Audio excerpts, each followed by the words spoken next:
বিরিয়ানি করব। এই যে ভাত হচ্ছে, এই বিরিয়ানির মশলাকে ভাজছি। এই বিরিয়ানির মশলা ভাজা হয়ে গেল, এটাকে এবারে গুঁড়ো করব। এই যে বিরিয়ানির মশলাটা গুঁড়ো করা হয়ে গেল, সুন্দর করে গুঁড়ো করে নিয়েছি। এই পেঁয়াজটাকে বেটে নেবো, টমেটো দিয়ে একটা পেঁয়াজটাকে বেটে নেবো ভালো করে। এই যে টমেটো আর পেঁয়াজটাকে বেটে নিলাম ভালো করে। এই গোশ রাখা রয়েছে, এই টমেটো আর পেঁয়াজ বাটা দিয়ে দিলুম। টক দই দেব, এখানে ঝাল আছে, এটা জাফরান আছে, নুন আছে, ধনের গুঁড়ো, জিরের গুঁড়ো,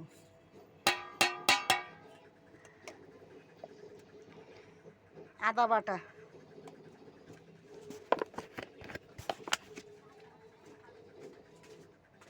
তেল,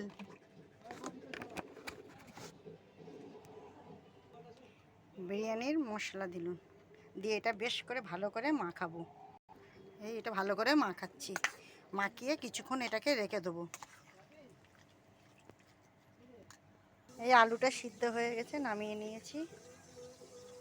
কুকারে তেল দিয়ে দিয়েছি, পেঁয়াজ দিয়ে দিচ্ছি। অল্প করে পেঁয়াজ দিচ্ছি, কেন ওখানে বাটা পেঁয়াজ দিচ্ছি বলে ওই জন্য অল্প করে পেঁয়াজ দিচ্ছি। খাসির মাংস, কিন্তু খাসির মাংস দিয়ে বিরিয়ানিটা করছি।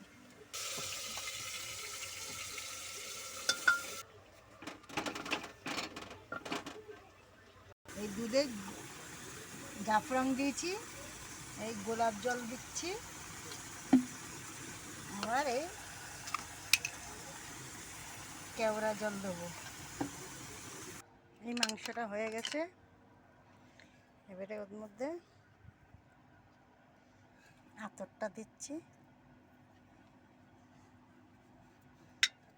ভাতটা এবারে মিশাবো, এবার তেল দিচ্ছি হাঁড়ির মধ্যে কিছুটা,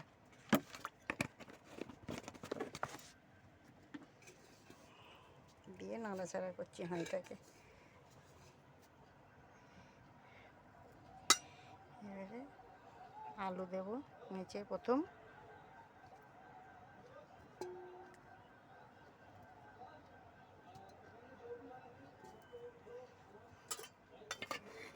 এবারে মাংস দেব,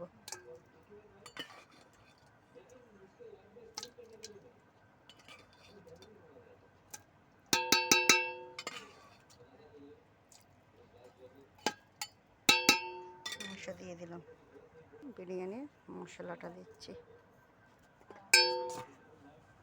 দিয়ে এবারে ভাত দেব, দিয়ে এবারে এই জাফরানটা দেবো, জাফরানটা দিলাম, দিয়ে ফের আলু দেবো,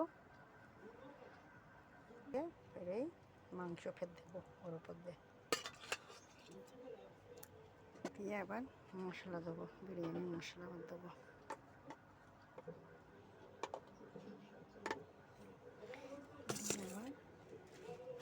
ভাত ভাত দিয়ে দিলাম, দিয়ে আবার জাফরান দিয়ে দেবো, দিয়ে আবার তেল।